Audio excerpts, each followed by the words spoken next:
Hey guys, it's Zama42 here again, and we're going to be taking a look at another useful Minecraft creations or builds or whatever you want to call them.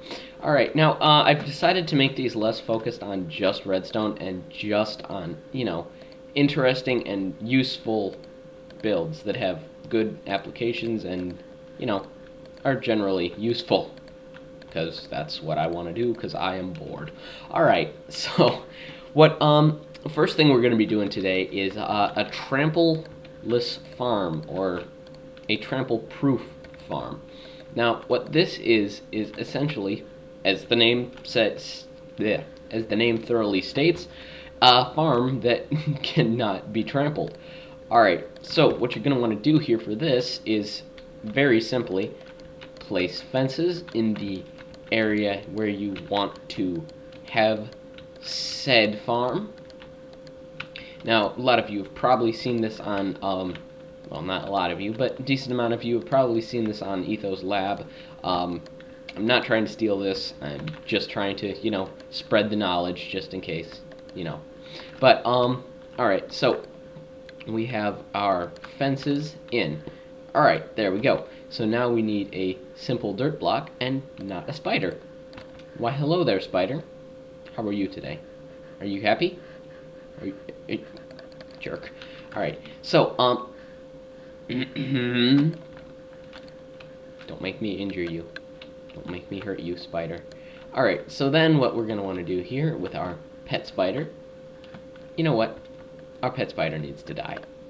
Every episode, or this is at least 2 episodes in a row that I've had, spiders attacking me while I'm building. Probably because I'm an idiot and I haven't changed the time, but whatever. Okay, so, let's see here. We just place our normal dirt blocks over the fence area.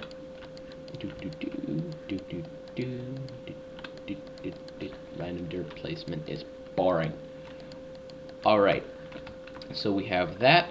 Then we need obviously a water supply. Just for an average farm. Boop. Oh, fail. Whatever.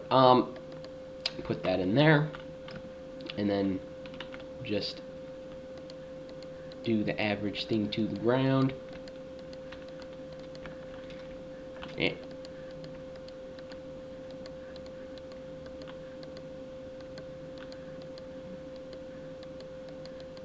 Okay. Now, so we have our farm here. Now, ignore the unhoed ground. It's just a glitch from my game. Oh, there it goes. Alright, so, oh, hello there, Mr. Skellington.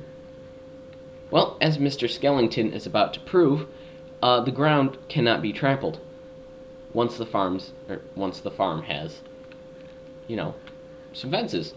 See, so, and now this will help in 1.9, when animals are free roaming, or why did I say free roaming? When animals have to be breeded, and to get your food you have to have a supply of animals and a decent farm. So this will save some space, because you can have animals and a farm in the same space, because the animals can't trample your wheat, and you can grow your wheat and have animals at the same time. I don't know how many times I need to say this, but you can have your wheat and your animals. There we go. Alright, so that concludes our first creation for... Alright guys, the second thing on our list here today, this one is more redstone based, and I don't know, it's a simple bud switch. You can have more complex bud switches, but this is the most simple one. Alright, so what you want to have here is, you can build this out of any block and any, whether sticky or non-sticky piston.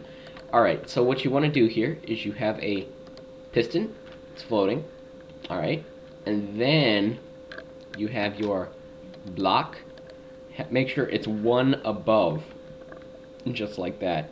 You will need a power source that supplies constant power, like a torch or a lever, obviously, right here.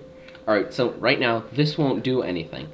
But, for example, if you were to, I don't know, have some wheat, or this will detect any changes in blocks. Like if wheat were to grow, like right there, it would initiate it. So then when you can turn it off again and then put another block and it'll detect the change.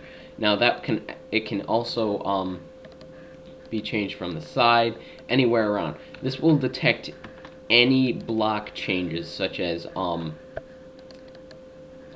let's see here, any block changes such as change in time or change in date or night, plants growing, pretty much anything, blocks being placed, doors being opened, any sort of creation or change in blocks will be detected by the bud switch. So that has been a simple bud switch. Okay guys, back again for our third creation of the day. Alright, so let's say you have an adventure map, or you just have some sort of secret entrance you want to have activated by a arrow target. So you assume you'd use pressure plate, and you shoot your arrow, it hits it. Alright, and nothing happens. Yes, see, the problem with the arrow hitting the target is it doesn't register, the block doesn't reload. Now, what's been found to work to reload blocks is particle effect. Now, particle effect can be created by splashes, smoke, and many other things.